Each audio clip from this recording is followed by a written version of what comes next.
Welcome to Terrifying and Twisted.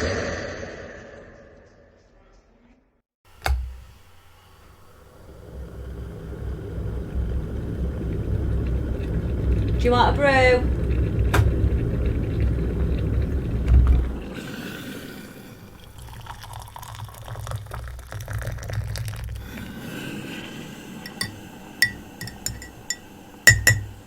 Alright, Heyo, welcome back. Episode 17. welcome to Terrified and Twisted. I'm Carla. I'm Phil. Hope you're all alright. Sorry we're a week late. We've had a bit of a busy one, haven't we? Yeah. Changing jobs. Yeah, Carla's she's been working a real lot, so it's hard because Carla does all editing. I do all bits and bobs.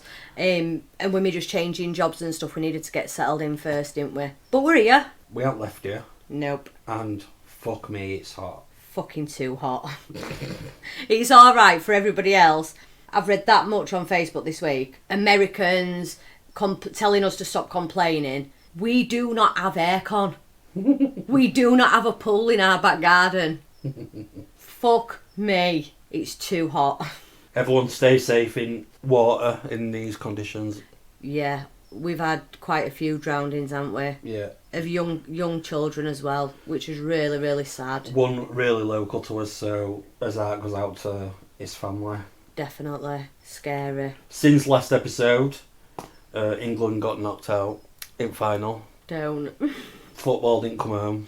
It did. It were close. And do you know what? Regardless, we proper enjoyed it, didn't we? Yeah. So... Also, we've watched Gone in the Dark. It were an extra episode where he got his sentence in. And we actually got to see a bit more about Joseph D'Angelo. Wow. What a piece of shit. Can you remember when we watched the first one and they wheeled him into the courthouse and he looked like this really old, frail man? Yeah. And then he's fucking doing squats and fucking... Star jumps in his cell. cartwheels in his fucking cell. Fucking unbelievable. It's definitely worth a watch. I mentioned it to one of the girls on the school run who'd followed the first episode, so that's definitely one to watch. We've been watching his darts, haven't we? Darts are back this week. We've been watching World Match Play Darts. We only really got into darts the last 2 years. I think it was when lockdown first started. First lockdown. It gave us something to watch. I never realised how intense it could be. No, but we're enjoying that. Yep. And we've got a few documentaries and that saved on Sky Plus Planner, so... Yeah, when we've got darts, it's Takes gone up 11 most of us, o'clock, isn't isn't it? it, before it's finished, so we don't get to watch many of us normal programmes, so we have to binge watch to catch up. Anything else to report? No. Kids break up tomorrow. Oh. For 6 weeks. So we've been out for a lovely dinner date today, haven't we? Yeah. We've had a Nando's.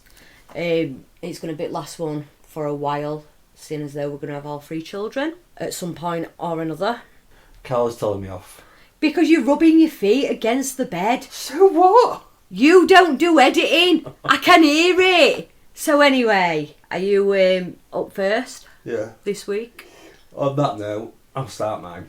Mine today, my case, is about a piece of shit called Richard. They're always a piece of shit. Called Richard Huckle. He's dubbed as Britain's worst paedophile. This is going to be fun. He was born May 14th, 1986, to parents Edwin and Christine. It were very much a middle class home. They're from Ashford, Kent, which is down south. Yeah. Me and Carla are very much northerners. He had one older brother. It were a Christian family, attended church on Sundays, and Richard was quite a popular kid in primary school, and they thought he was destined for success. After primary school, Richard went to the Harvey Grammar School, and it was an all-boys school, and he got bullied quite a bit in this all-boys school. Alright. They used to make fun of his parents, said that he used to look like a rat, just been Dickheads. in his early life, he'd alleged he'd done a few petty crimes, one of which included counterfeit Pokemon cards. Fucking hell. And that's actually a criminal record. I don't know if he had a criminal record, but he went on to South Kent College, completed his exams, GCSEs, and he took a course in IT and photography. At this time, he had a part-time job in Sainsbury's supermarket. They described him, his colleagues, as quiet, reserved, bit of a loner, completely detached from people, liked his own company. When he was 16 years old, he took a 1-month trip to a school in Nambia, Southern Africa, and he enjoyed it. Right. So his 70th birthday comes and he gets a digital camera for his birthday, and he's ignited with passion for his photography. Although it alleges that the photos that he took were more of kids than they were adults. At this time, he was asked to be church photographer, which include baptisms and other events. In 2005, he had a gap year and he enrolled in a Gap Challenge programme, which helps communities abroad with charity and helping them in the village and stuff like that. Yeah. So, early 2006, he travelled to Malaysia and started working in these schools. He would post frequent updates on his social medias, pictures of him with children, experiences that he'd been out on a day trip with children, his thoughts, whatever. He was learning Tamil, which is Indian language, and he decided he wanted to teach English there, and he enrolled in a short teaching course. So he passed his course and he had a certificate, he was qualified. But instead of adults, he worked with children. Of course he did. He worked in the poor communities. In the poor communities, the parents were welcoming to Richard Huckle because he was a Christian teacher. Yeah. It was someone to be respected and trusted. He'd take the children for ice cream, take them to church, take the children to tutor one-on-one, completely unsupervised access. Yeah. He had a lot of unsupervised access with 2 young sisters in Cambodia, and they were 4 and 6 years old. The next 8 years, Richard just filled his boots. Targeted and abused a lot of children, any gender, any age. It alleges from babies in nappies all the way up to pre-teens. Richard's youngest victim was 6 months old. So is this volunteer Christian teacher in poor villages. A few years later, in Malaysia's capital, he was studying IT still, and he was making money from being a freelance photographer, advertising on Facebook, kids' birthday parties and stuff like that. Like I said, he took young children to church with him, no parents, and a pastor actually pulled him up on it because he didn't like it, and Richard didn't come back for a few months. Right. Said that he had parents' permission, stuff like that. The pastor wasn't clear where he'd met these children from, but it were obvious they were from poor communities. Now, he had a very active online life, as you can imagine, for all these fuckers. It literally was just hidden in plain sight. Yeah. Just getting away. There's one that's really weird, and it's a picture of 2 children. It's completely blurred out, so you can't see anything. And Richard Huckle's comment was, "I did wonder about his private parts until I read the caption. Though I personally feel there is little offence in natural nudity. Still nice photo though, cute, smiley, happy children." And he was an active member of a large network of paedophiles on dark web called the Love Zone. Now, I don't know much about dark. Well, I don't know fuck all about dark web. We've had this conversation before, though. It's something that we both know. Once we start and we go down that rabbit hole, and that's one rabbit hole that I don't want to fucking go down. Yeah. At all. And obviously, it was quite active on this Love Zone. So I'm going to read one of the posts for you. Oh. Soon came blank 5th birthday, and I was allowed to take her out alone with me to celebrate with her. This was my first time properly alone with blank, so before her day out she came to my place. She wasn't fond of being touched, but I eventually got her undressed and had her take one for the team. Our first proper naked sexual play together, with plenty of blank as well as mine. You can probably tell from her expression that she wasn't most pleased, But that's a small price to pay when no one else is interested in celebrating your birthday. What an absolute piece of Wow. Richard posted many descriptions of his abuse to these children, photos and videos of raping these young children. He'd abused some victims for years. One girl from the age of 5 all the way to being 12 years old. And he's quoted as saying, "It's quite amazing to have stuck with the same child lover for so many years. And I hope from the images you have seen and enjoyed watching her grow." Another one, "Hit the jackpot, a 3-year-old girl as loyal to me as my dog." Also, Mr. Richard Huckle had wrote a 60-page manual on how to be a paedophile called Paedophiles and Poverty, Child Lover Guide. I'm actually genuinely lost for words. It had step-by-step instructions, where to find and groom underage children in Asia. Richard wanted to earn money from being a paedophile. He signed up for a crowdfunding website, paedofunding, and it closed down in 2014, but this was his best place for him and these other sick bastards to sell their content. Now back to Love Zone. Anyone inactive for a certain amount of time on the Love Zone was removed. Okay. So you required to post a minimum amount of content. I dread to think what this minimum amount is. Richard Huckle developed his own scoring system for being a paedophile called pedo points.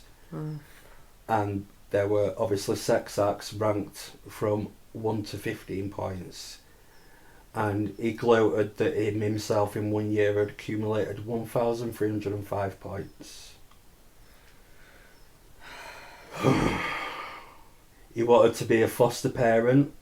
Fucking course he did. He wanted to marry a young girl in Asia, get her pregnant, and do The same to his child, of course.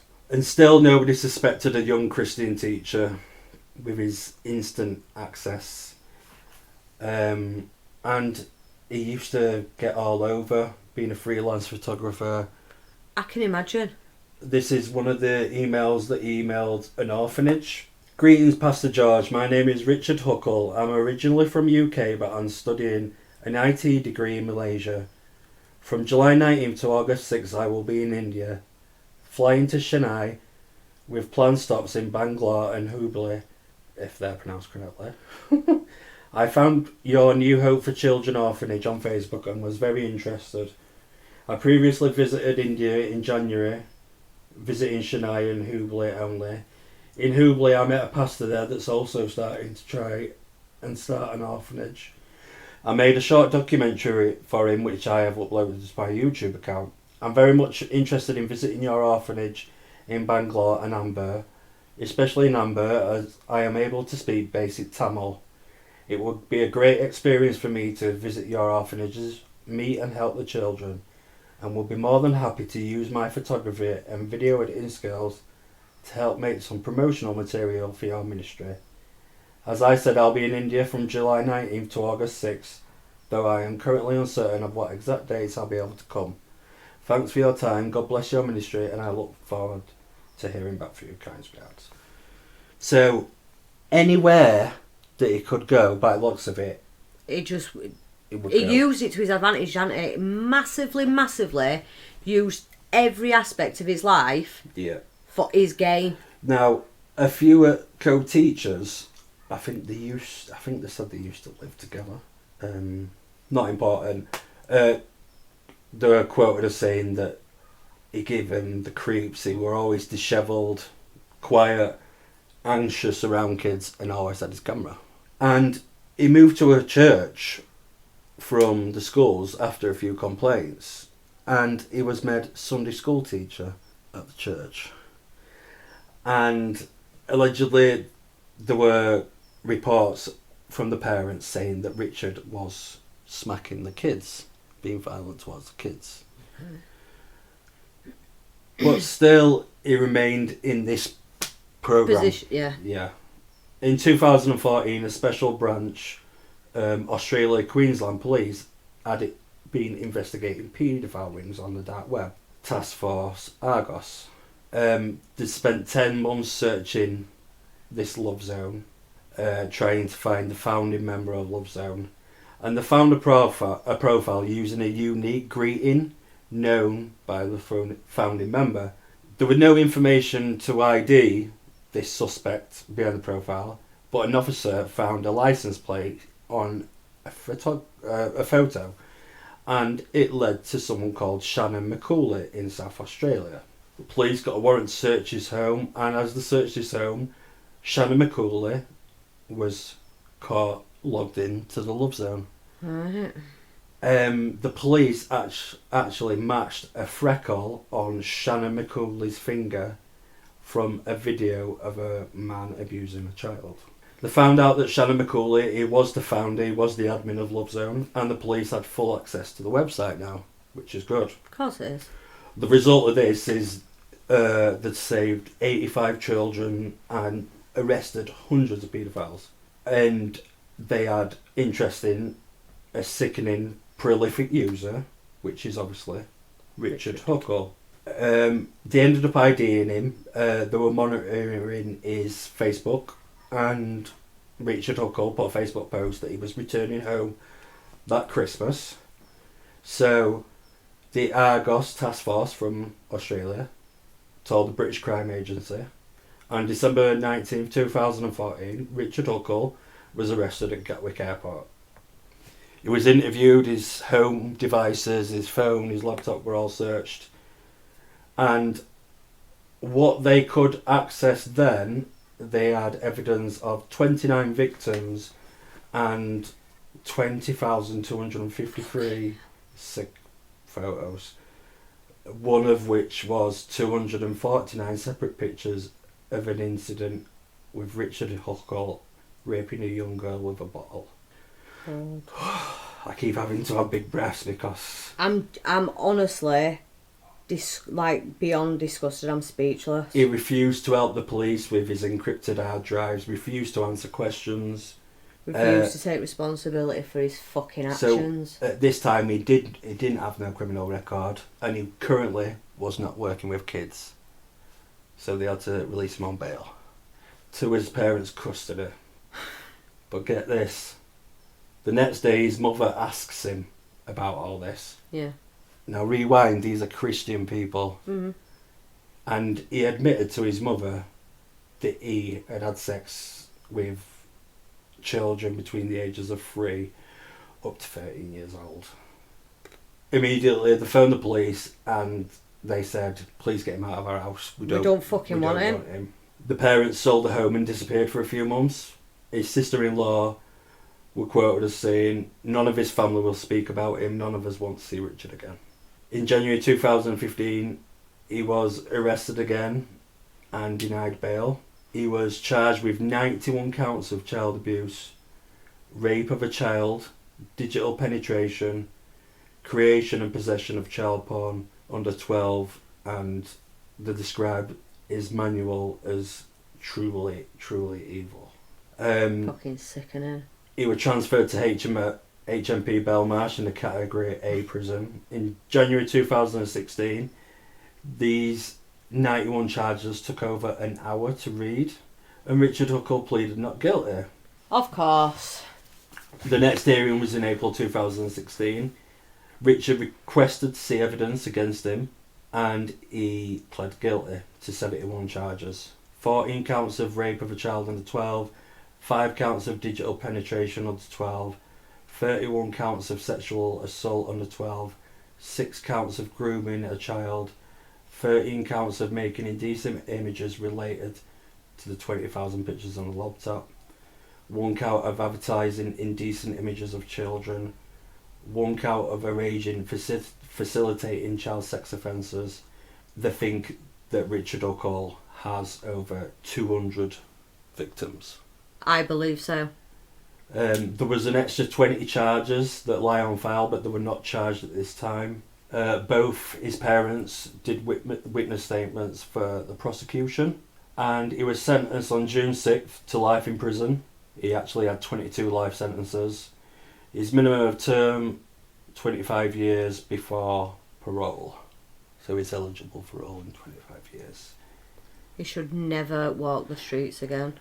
In prison, he had a sexual relationship with a man called Stephen Port, which apparently is the grinder killer who murdered 4 men and raped multiple men.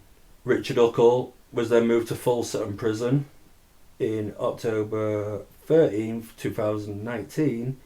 Richard Huckle was tortured and murdered in his cell for over an hour. Good.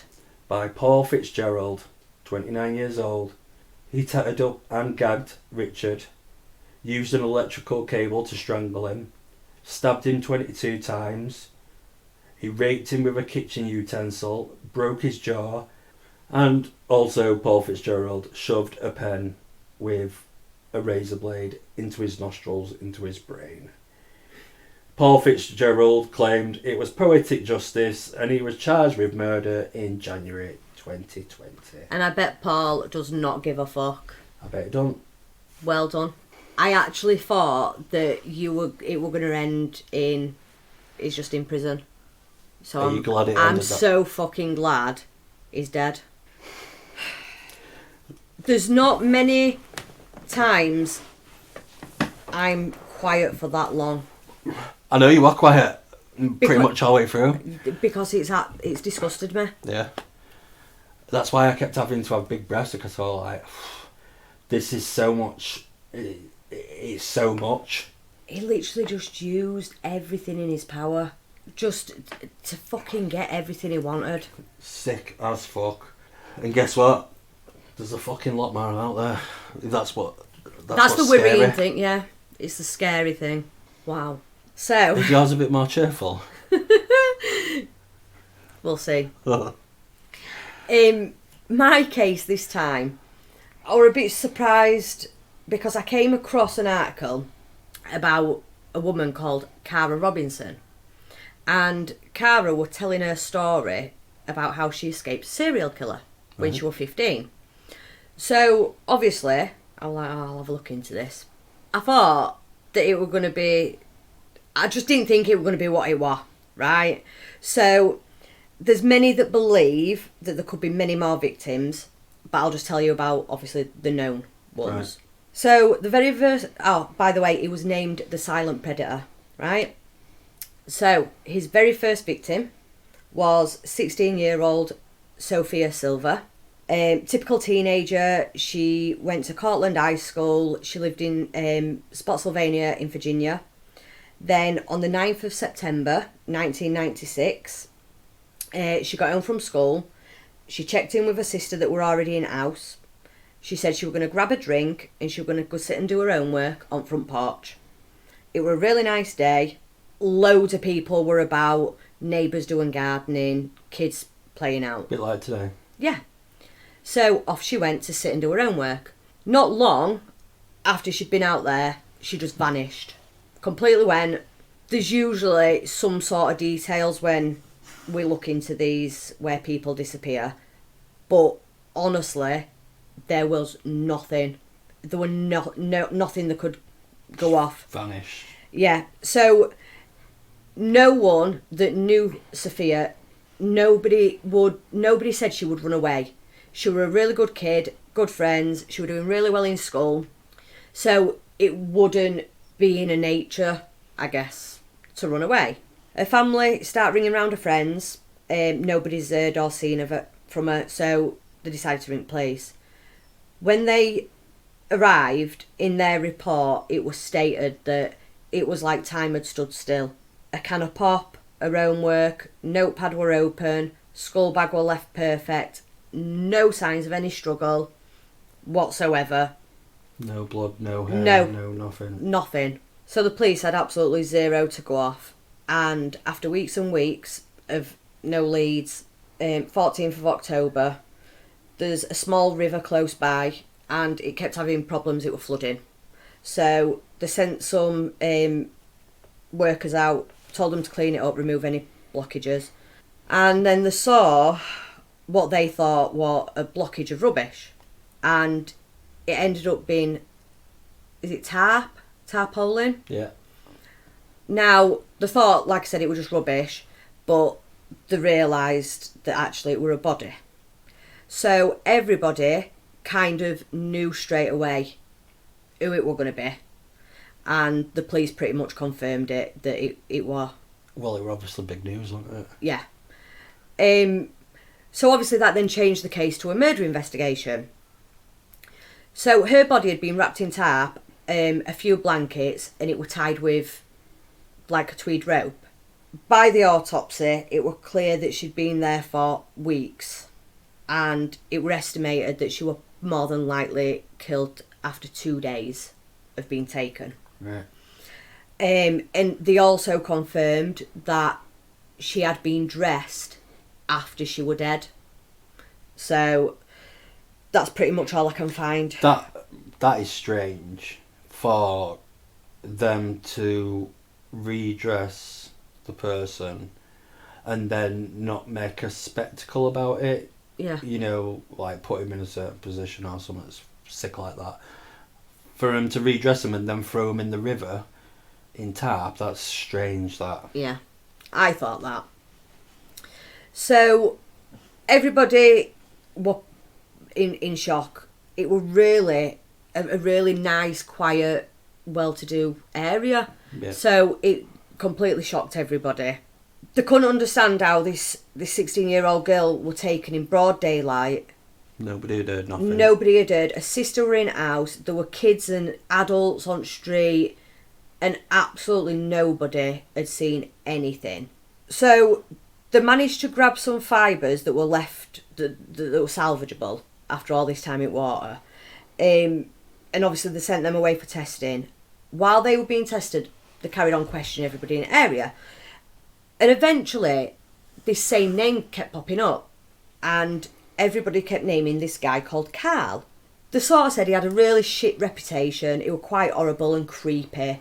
He'd stare at girls. He'd drive really, really slowly past them or behind them. And he just kind of give off that vibe. There'd also been reports that they had been seen speaking outside her house 2 days before she was taken. So she knew him. Yeah. So the police obviously wanted to go and question him. Now, when they got there, straight away they saw these blankets and they saw the rope. They literally thought that it jackpot. Yeah. This was who were responsible, but they needed evidence, so they sent off the rope to be analysed, and Carl had an outstanding charge on him for shoplifting, so they decided to keep him held on the shoplifting charge, buy themselves some time, and get a case together. Now, the fibres did come back as matching, so that were it. We need to go charge this Carl. But just before they charged him, when he was sat in prison on his shoplifting charge, 2 more girls, 15-year-old Kristen and 12-year-old Katie Lisk, were then taken from their home. Sisters, in a very similar way in which Sophia were taken. So this motherfucker has got the balls not only to take one kid, but 2 kids in broad daylight. Yep. So, it was the 1st of May 1997. The girls had finished school, got off the bus around 3 o'clock, and they walked home together. When they got home, Kristen went and got changed out of a uniform, and they decided that they were going to start filling the pool up. They were going to hang out in the garden. It were a nice day. Normally, when they got in from school, they would ring the dad at work just to say they're safe, they're home, what have you. They didn't do that, and apparently it was that much of a routine that they were only 20 minutes late for ringing. Yeah. So the dad rang them after 20 minutes. After 20 minutes, because he knew it was so out of character. Yeah. They didn't answer, so he decided he was going to leave work, nip home and check. When he got there, he said the dad literally said, "My heart sank. I knew that something was wrong." This other girl's case were massive, so everybody was sort of on edge. He's gone home, his daughters weren't there. Basically everything were perfect. The school bags were there, the front door were open, and the hose pipe was still running, but the pool were overflowing. Yeah. So he knew that something were happened. going wrong. So he panicked and straight rang police. He then started checking local area, asking neighbours if anybody had seen. But when the police got there, they said that they just couldn't believe how similar it was. They obviously thought this Carl was the killer. Yeah. He sat in prison about to be charged, but they kind of knew that it can't have been Carl. But they don't know if it's linked yet, though, do they? Surely. No, not straight away. But I think because things was that similar, And maybe very rare in that area. yeah. Oh, it was like ridiculously low Yeah. crime rate. It was really nice area. Yeah. So yeah, that weekend, over 1,500 people pulled together, tried helping search for girls. Wow, that's a lot of people. It is a lot of people. A few people did report seeing a white van in the area that day that the girls were taken. So police did put an appeal out for any information. But it's white van. A white van, that's it. Yeah. So 5 days later, unfortunately, both girls ended up in the same way as Sophia did. This time road workers were working on a bridge, and the bridge went over the South Inner River. It crossed over the Bording County to Spotsylvania. Right. They were working on it. They actually thought they saw two mannequins, but it were the girls' bodies. So were they wrapped and Yeah. redressed? Yep, same. Tarpaulin, Right, and redressed. redressed, ropes. So they obviously straight away connect the cases together, which then meant that Carl weren't responsible, so he had to be let off. Well, he'd been shoplifting, so... Yeah, but he'd already been sat in jail nearly a year at this point. Alright. You know, he'd been charged on that. Well, it depends what he nicked. Because we saw a programme where that woman nicked a chicken fucking Kiev. Fucking Didn't she? She genuinely did. And they actually charged her, didn't they? Fucking nicking a chicken Kiev out of someone's room. Fucking hell. And she didn't eat it. Never she were fuming, wasn't she? Oh, anyway. So this is when the police named him the silent predator, because for 5 years they basically tried to work their arse off to solve this case. Yeah. There were nothing. No leads, no witnesses, no DNA, just nothing. 3 bodies. Yeah, 3 bodies. Now, that was until then Cara Robinson came along, and obviously this is the girl, she's now a lady, that I originally stumbled across. Right. So Cara was 15 and she was from Lexington, South Carolina, and on 22nd of June 2002 she were at a friend's house. They'd made plans, they were going to the lake for that day, they were going to meet all their other friends there, but before they were setting off, Eva, a friend, said, I need to ring my mum, find out if there's any job she wants me to do before I leave for that day. And mum just said, can you water flowers outside, out front? Cara offered to go do that so Eva could jump in the shower and get ready. Now, Eva got out of the shower, she went to find Cara, but again, gone. Not there. Hose pipe with water running, laid in middle of garden. You could just picture it, couldn't you? You could just picture her coming outside to your friend, your relative, and the tap running, and just... It'd be that instant... Just nothingness. Yeah, I think it'd be that instant, something's wrong here. Mm. So, Eva rang her mum. She explained what had happened, so they decided they were going to ring police.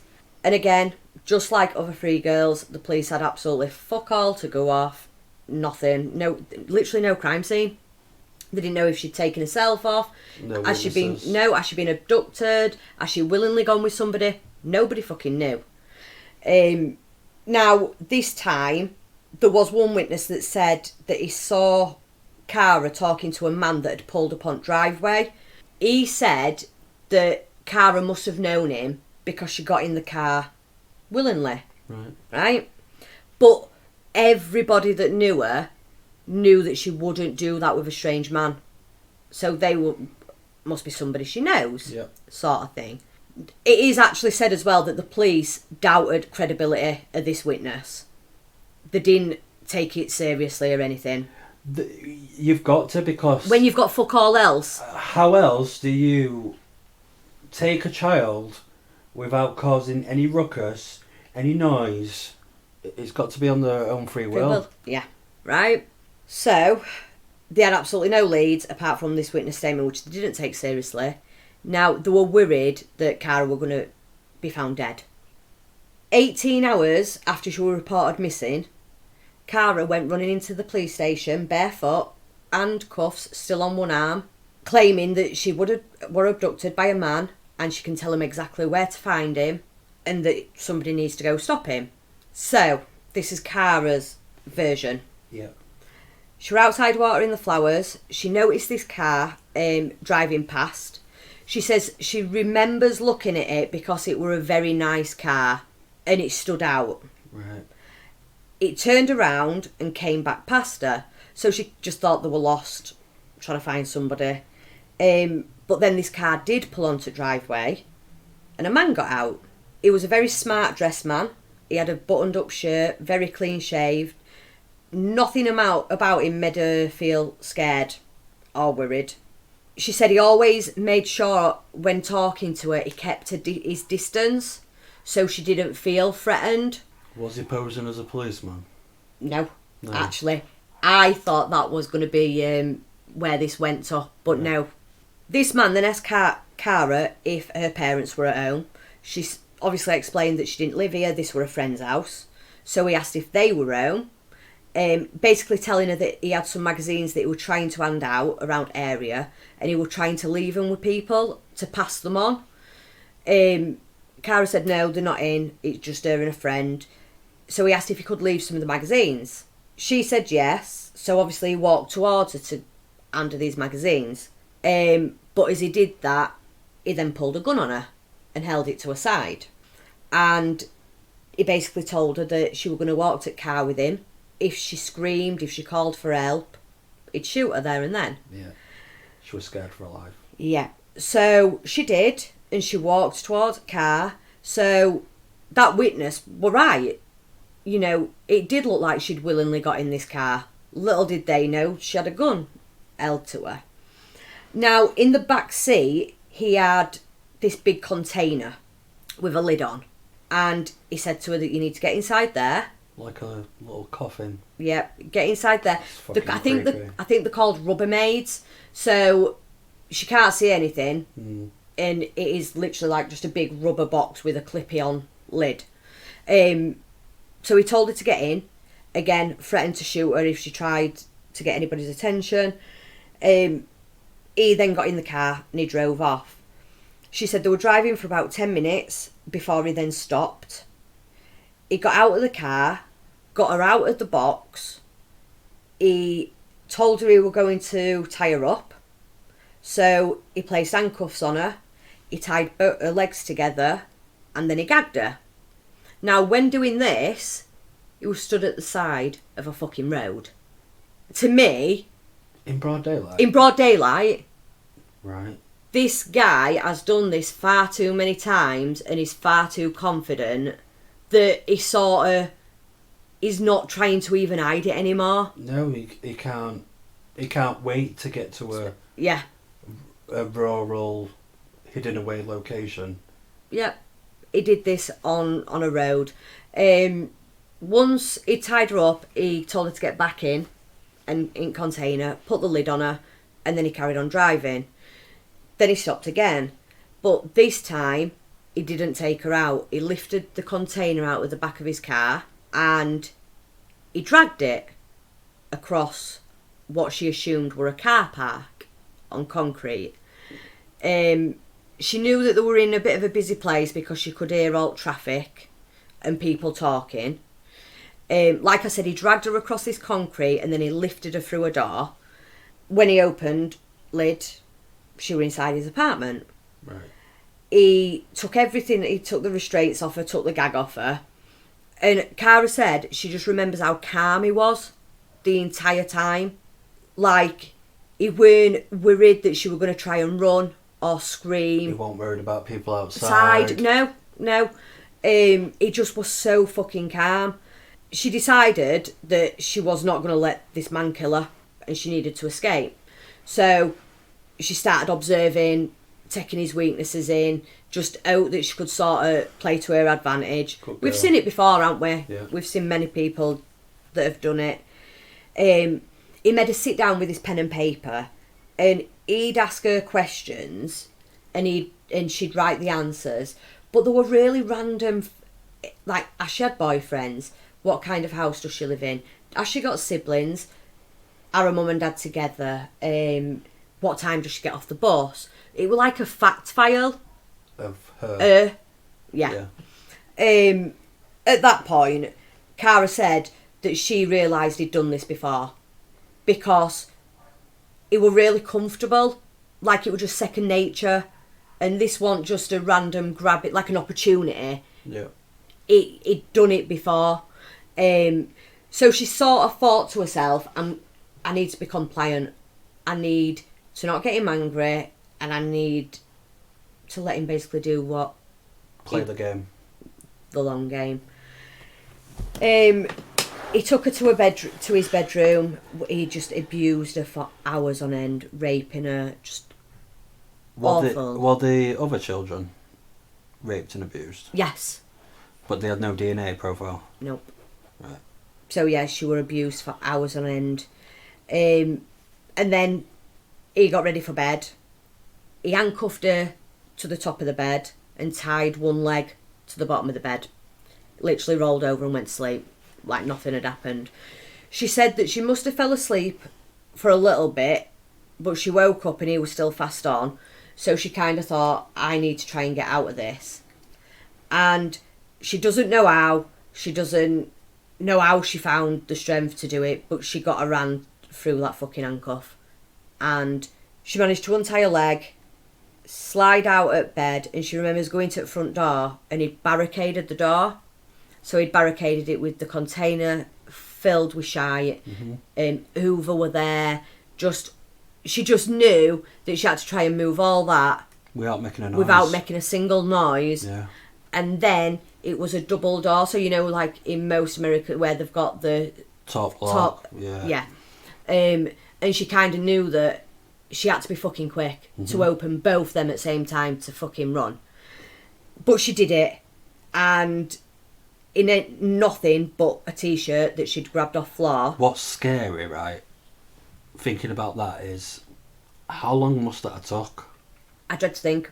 And all that time. How long did she take to move all the boxes and stuff like that, being as quiet as possible, knowing that this is a opportunity to get away from this man or he's going to kill her? There would be no other opportunity. Wow. She basically fucking ran. And she ran out to the first people that she saw, which were two gentlemen in a car. She basically jumped in front of this car, screaming for help. Obviously, they didn't have a fucking clue what was going on. This girl stood there in just a t-shirt, handcuffs, barefoot. She sort of explained, but she said, I need you to take me to the police station. But before you do, I need you to remember that apartment. Do not forget it. So that's what they did. They took her and dropped her off at the police station. It is actually said, and Cara, there's plenty of... I tell you what, I came across this on TikTok. So she's available anywhere. You can hear her story. It's all over. The police did not believe her at all. She's kind of, in one interview, she's saying, you know, I'm stood there half naked, barefoot, I've got handcuffs hanging from my... Not believe her with the previous victims as well? But it's like, oh yeah, but don't forget this is in a different place. All right, okay. This is in a different place. Right, well that makes a bit more sense. Yeah. So, yeah, she said she remembers just screaming at him, saying, I'm stood here with handcuffs, I've got marks all over me. What more do you fucking want? So obviously, they had to take her seriously, and so they fucking should have done. They actually said to Cara, before even taking her to an hospital, we want to drive you back to this apartment complex. Oh, nice. Yeah. So that's exactly what they did. They rang Cara's mum, explained that they'd found her and that she were with them, but they had to go investigate what she obviously were telling them. So they get to this apartment complex, and Cara, she can't remember which apartment it is. She's telling them she can't remember what apartment exactly it was. Right. She was saying, ask the guys that dropped me Well, she's off. been through fucking trauma. Yeah. But she then spotted the car, and she said that that's the car that I was abducted in. Yeah. So the police start asking about and to find out if anybody can identify who this car belongs to and what apartment is at. What I'm going to say about this man is absolutely fucking nobody expected this man to be responsible. Absolute zero. No background history. He was a family man. He was married. Hidden in plain sight. Again, yeah. And this man was called Richard Mark Evonitz. Right. When they got to the apartment, it was pretty clear that Richard had left in a hurry. So the police put out a tracker on his phone. They actually started calling, pulling any people up on the system, friends and family, to see if they had any information.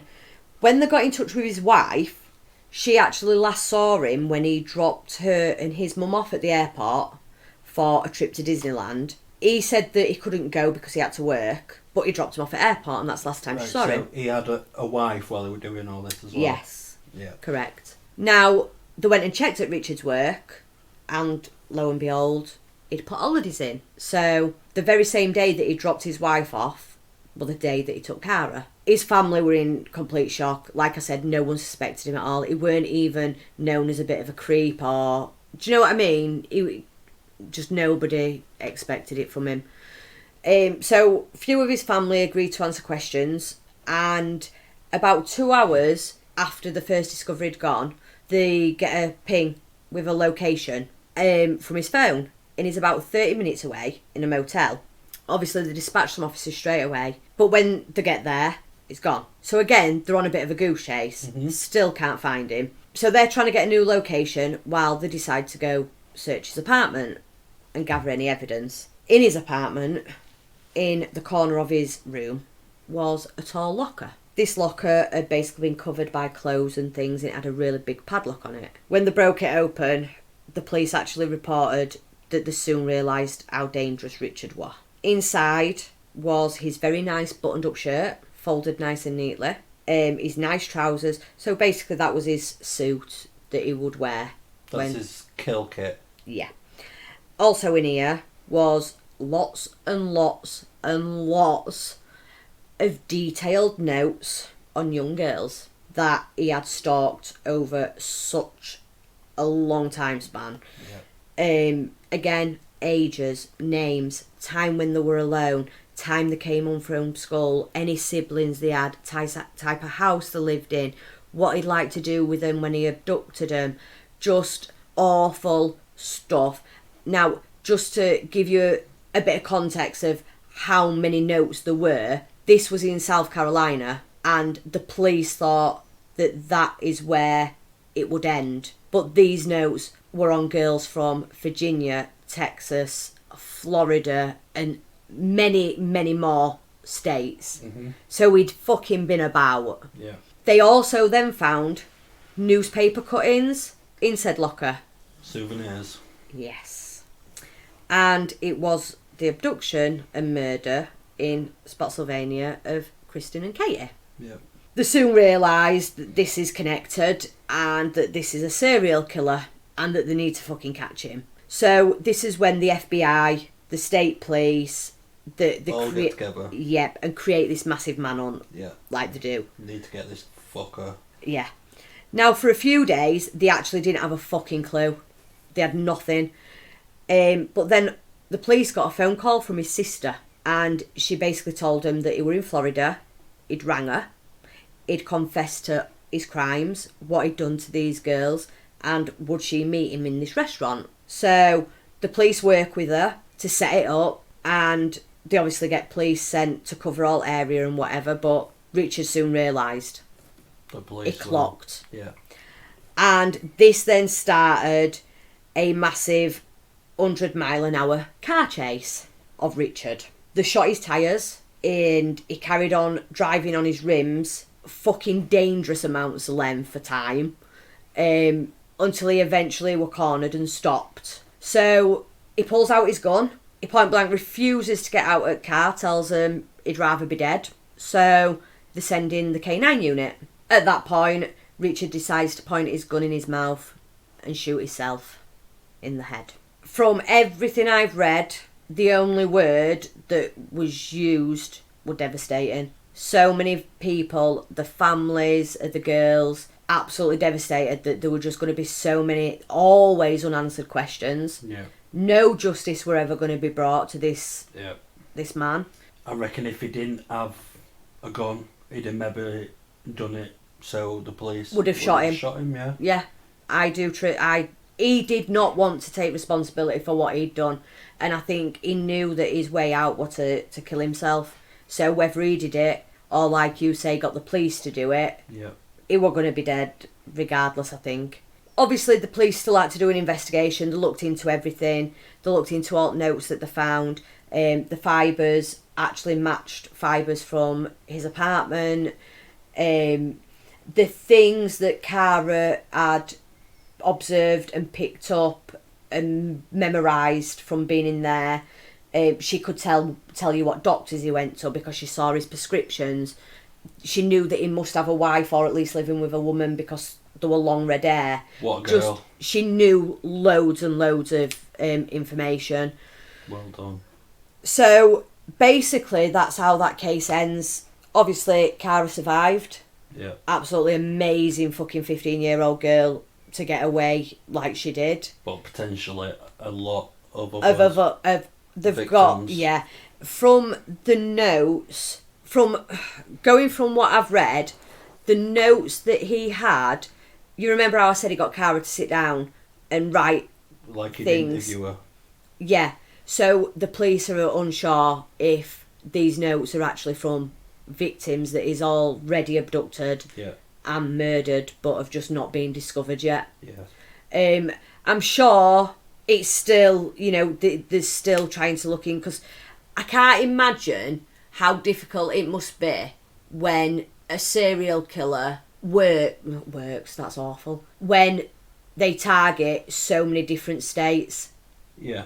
Because it's so hard for police, from everything we watch, they don't communicate enough, do they? I think they do now, but they didn't. Used to, yeah. And that's why a lot of missed cases never got solved. Yeah.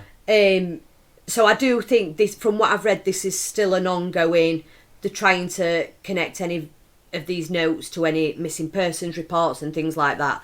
So it could be potential that more come to light. But yeah, that's how the police did say, without a shadow of a doubt, he were responsible for all three murders and the abduction of Cara. No, I've not heard that one. But it was really strange because I literally did come across it via someone had shared it from TikTok to Facebook. Yeah. So I watched it, but I think I watched like part 2. I think it was part 2 or something. So obviously I was like, no, TikTok, I need to find this person, I need to read. Fucking TikTok. Well, I know, it's annoying. How old are you? I'm not on there doing all these fucking dances, mate. Yeah, alright. Shut up. So, Jinx, we hope you've enjoyed episode 17. Please give us a like and follow on our social medias. Terrifying and Twisted. Terrifying_Twisted. On Insta. Have a fabulous fortnight. Yeah, and we'll see you in 2 weeks. We will. Love ya. Bye.